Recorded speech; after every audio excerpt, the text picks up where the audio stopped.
buenas tardes a todos. Voy a presentar brevemente algunos puntos para pasar.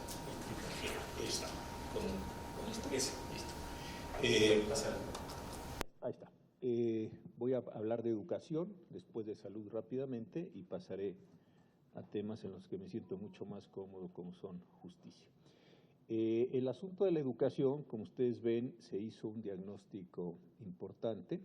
Ahí estamos hablando de cuáles son las condiciones actuales y desde luego las condiciones futuras que serían deseables, no sé si futuras, pero al menos que serían deseables para todos nosotros. Y en esta primera lámina se hace un diagnóstico de la situación de la educación. A ninguno de ustedes le extrañará estos elementos: la baja graduación en educación superior, el limitado uso de tecnologías y pedagogía digital y algunas otras que están aquí señaladas. En segundo lugar, estamos identificando cuáles son los paradigmas de educación que tienen que cambiar, dónde estamos y hacia dónde deberíamos ir para lograr pues, la inserción que decía Guillermo de las competencias y del país en un mundo cada vez más globalizado y desde luego cada vez más competitivo. Tenemos situaciones, no las voy a mencionar todas, ustedes las pueden leer y están muy bien apuntadas en el libro, de una información escasa. Evidentemente debemos tener una información abundante, un contexto monocultural hacia un multiculturalismo o interculturalismo, enfatización del pasado que estamos teniendo en este momento, de las tradiciones, que por cierto muchas de ellas nunca existieron, son inventadas, hacia una mirada al futuro, que es lo que estamos pretendiendo. ¿Cuáles son entonces los cambios indispensables para transformar la educación? Aquí fuimos desagregando por sectores o por niveles mejor, pues qué cambios se buscan para la educación básica. Estamos hablando ahí de preescolar hasta la media superior completos, mejora de contenidos, más soportes educativos en este mismo sentido. ¿Qué pensamos en educación superior siempre si hay tecnología? ¿Cuáles son los grandes temas? Financiamiento, calidad, relevancia, cooperación. ¿Cuáles son las metas a las que nos gustaría llegar? La internacionalización de los planes de estudio, un servicio social realmente relevante, programas de formación dual, por ejemplo, y cuáles son las palancas. Esto es muy importante para no quedarnos simplemente en una fantasmagoría de actividades o de deseos, sino cuáles son las palancas que nos gustaría o que pensamos que pueden lograr esas metas para satisfacer a su vez esos temas. Insisto, no las menciono todas, sino pues, están ahí algunas señaladas: habilitar intercambios, estandarizar información, desde luego hacer pronósticos de mercado laboral para que haya una correspondencia entre estos aspectos. Las propuestas en educación superior también están claras: cuáles son los estadios finales a los que nos gustaría llegar, licenciaturas cortas, algunas licenciaturas no profesionalizantes, menos horas de contacto, trayectorias flexibles, algunos elementos que están teniendo un gran impacto en el mundo, también las destrezas a desarrollar y los lemas de las acciones que tendrían que ir adquiriendo los estudiantes. También en este segmento, no como un apéndice, sino como un apartado importante, está la condición de las propuestas de ciencia y tecnología. Todos lo sabemos y muchos lo hemos padecido, que es lo que está pasando en el actual gobierno. Teníamos un CONACYT con todos sus problemas, pero un CONACYT que estaba activo, teníamos un financiamiento razonable hacia las actividades, un crecimiento de los apoyos económicos, etcétera, y a una situación donde, esta es una posición personal, no comprometo al equipo, pero me parece exactamente ideologizado lo que estamos teniendo en CONACYT. Entonces aquí la cuestión es buscar redefinir el rol del gobierno, la interlocución con los sectores productivos, algo que de alguna manera se había avanzado y se ha ido perdiendo, y la necesidad de alinear las investigaciones con los programas sociales que estamos teniendo. Segundo segmento tiene que ver con el sector salud. Aquí hay personas muy conocedoras, muchas conocidas y muy queridas también, que han contribuido a este diagnóstico por la situación que estamos teniendo. Todos ustedes y yo sabemos que antes de COVID teníamos algunos problemas importantes, que antes de llegar a este gobierno había algunos problemas importantes y que ahora estos problemas pues, se han recrudecido, se han aumentado a pesar de lo que se está negando. Entonces aquí en la primera cuestión del diagnóstico, a muchos de ustedes les parecerá obvio porque lo saben y lo padecen, es la condición de un sistema fragmentado, donde el acceso está dependiendo de la situación laboral, del mercado formal, una portabilidad inadecuada, una calidad deficiente y heterogénea y un equipamiento de insumos escasos. Las consecuencias que esto genera pues, son muy fácilmente identificables: esta fragmentación, un diagnóstico tardío, complicaciones y un desenlace desigual que, a pesar de lo que se diga, pues está afectando a quienes menos tienen en el país.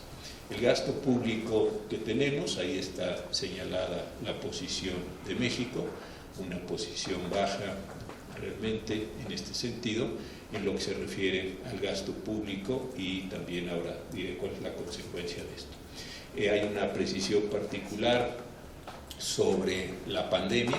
Esto verán ustedes en este mes que se va a presentar el informe de expertos, está coordinado Jaime Sepúlveda y Julio Frey, sobre todas las muertes que se pueden evitar y lo mucho que se pudo haber hecho en esta materia. Aquí hay una consideración particular sobre estos elementos. No es el elemento central de este análisis la pandemia, desde luego, pero sí es un reflejo de la mala situación en la que nos estamos.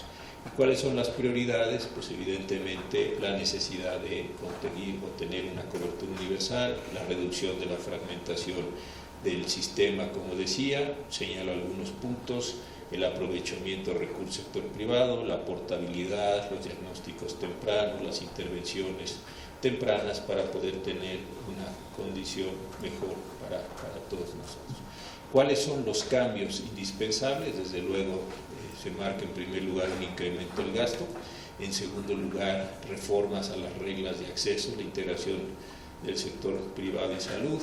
Un problema central es saber si sigue resistiendo el modelo de los convenios que estamos teniendo, la transferencia de las funciones y de los presupuestos que hemos estado analizando, la necesidad de analizar el aspecto de los seguros médicos, la disponibilidad de talento, en fin, varios de estos elementos, y también desde luego la incorporación activa, mucho más inteligente, de otros actores que han sido disminuidos, que han sido relegados en el actual periodo que estamos viviendo. Y al igual que lo decía Guillermo, de algunos aspectos que tendrían que ver, creemos nosotros, esto me parece que es uno de los elementos interesantes, que no se trata aquí de ir a una idea de que no se tiene que regular, estas son actividades muy serias, sino que tienen que estar mejor reguladas, tiene que haber una diferenciación clara entre las actividades que van a realizar distintos órganos, porque creo que uno de los problemas jurídicos, yo hablo de lo que conozco un poquito más en los aspectos jurídicos, y hay unos traslapes y unas ausencias brutales en todo el sistema jurídico. Hay cosas que hacen muchos agentes y hay cosas que no hacen ninguno, y esto desde luego lastima muchísimo a la población. Voy ahora al sistema de justicia y de seguridad. También me tocó exponer, y aquí vamos a ver problemas muy serios. Probablemente sea este el tema que más nos preocupa a los mexicanos en el momento actual, no solo por lo que veníamos arrastrando, sino desde luego por lo que se ha incrementado en términos de violencia, seguridad o inseguridad, como lo quieren ver ustedes. Aquí están los temas que se refieren a los marcos institucionales, a los procesos existentes y a las capacidades de las personas. En primer lugar, lo que vemos es que las instituciones tienen poca racionalidad, tienen poca atención hacia las actividades que tienen que ver con la seguridad, de forma tal que constituyen o convierten estas instituciones en unos botines políticos, botín que desde luego cada vez se va aminorando, pero es un botín político. Hay una cuestión que nos preocupa mucho, es la confusión de competencias, otra vez, como lo decía el sector salud, entre la federación, los estados, los municipios. A veces no queda claro qué hacen, tampoco queda claro para qué lo hacen. Esta idea del ejército en las calles patrullando disuasoriamente, pues yo creo que se demostró ya que esa idea fracasó. que no tiene ningún sentido salir a disuadir algo o alguien que no se va a disuadir porque pasen camiones, camionetas y armas importantes. Entonces aquí hay un problema central. En segundo lugar, no hay una responsabilidad de los actores. Ustedes lo han visto, temas que tienen que ver con retenes, detenciones, desde luego violaciones a derechos humanos que no tienen esta condición. Y en tercer lugar, algo que es preocupante, que es el rol creciente de las Fuerzas Armadas. No solo porque estén patrullando y tengan una poca capacidad para disminuir la violencia, sino porque las excepciones que como Fuerzas Armadas tienen en tiempos de paz, en tiempos de guerra se están traduciendo a espacios o a tiempos de paz. Y esto es muy peligroso. No se puede saber cuánto vale la varilla de una construcción, la tonelada de cemento o cualquier otro insumo, porque se nos contesta que eso es de seguridad nacional. Tiene sentido la seguridad nacional en tiempos de guerra, pero no tiene sentido la seguridad nacional para compras de insumos de obras de carácter civil. Y esto me parece que está generando una contaminación brutal, o nos parece que está dándose esta cuestión. También hay problemas muy importantes en las definiciones, como lo que tiene que ver con, desafortunadamente, desapariciones forzadas, trata de personas, secuestros y una incapacidad para hacer lo que se tiene que hacer por motivos de actuación. Un fenómeno que nos preocupa muchísimo es la organización, francamente, de la delincuencia organizada como un actor político. No son aquellos tiempos donde la política dominaba a la delincuencia, no son tampoco, creo, los tiempos donde la política y la delincuencia se asociaron, sino es un tiempo en donde la delincuencia empieza a gobernar a la política, lo cual es un asunto particularmente delicado por la captura de instituciones o, como lo estamos viviendo en este proceso electoral, por la eliminación física de quienes pensaban ocupar o al menos concursar para un cargo público. Entonces aquí hay un fenómeno particularmente delicado que estamos viendo. En tercer lugar, las policías, lejos de ser una solución al problema, son parte del mismo problema, a veces por malos sueldos, por mala capacitación, a veces simplemente porque no entienden dónde están y qué tienen que hacer, y en algunas ocasiones porque están francamente capturados por la propia delincuencia para servir como elementos a la delincuencia. El otro asunto, y aquí está esta imagen de Gary Becker, de aquel libro tan importante de la fórmula. No sé, yo no sé si esa es la fórmula, pero ustedes aquí, Manuel, y aquí hay muchos economistas muy brillantes. Hombre, y si necesitamos usar esta fórmula, pues ya andamos. Pero podríamos saber si este es el caso, o se les ocurrió poner esta imagen, ya nos dirá Roberto. Pero más allá de eso, el asunto que quiere mostrar esto es el incremento brutal de la impunidad en México. La estadística que consistentemente está haciendo México evalúa desde hace varios años, muestra que hay alrededor de 94-95% de impunidad en el país. En consecuencia, no sé si eso lo supo el profesor Becker, pero pues probablemente se hubiera desmayado, se hubiera salido por donde daba su ecuación. La siguiente cuestión es, pues, evidentemente, que se tiene que superar o elevar la probabilidad del castigo. No es posible, de verdad, no es posible que en un país, por las razones que sean policías, ministerios públicos, jueces, servicios forenses, etcétera, sea tan baja la probabilidad de no ser atrapado con motivo de la comisión de un delito. Y aquí sí le dimos un énfasis a cuáles son soluciones que se puedan dar en este caso, insisto, porque se están presentando. Y después, bueno, cuáles son los pendientes en el sistema de impartición de justicia.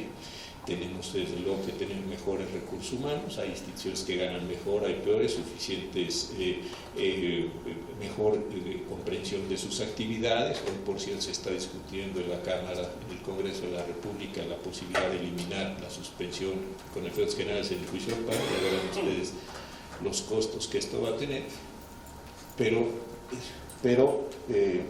se tiene que presentar en estas condiciones. También está la cuestión muy delicada de reforma de las cárceles, el sistema penitenciario, que es el cierre, más allá de que esto sea razonable, nuestra Constitución dice que tiene que haber una rehabilitación social, pues ustedes sabrán que en muchos casos ya las cárceles son los lugares donde la delincuencia ejecuta o realiza operaciones o plantea, como se ha estado demostrando. Entonces aquí están estas condiciones que decía yo de los temas relacionados, y aquí dejo estos asuntos y pasamos, aquí lo tienes, al sector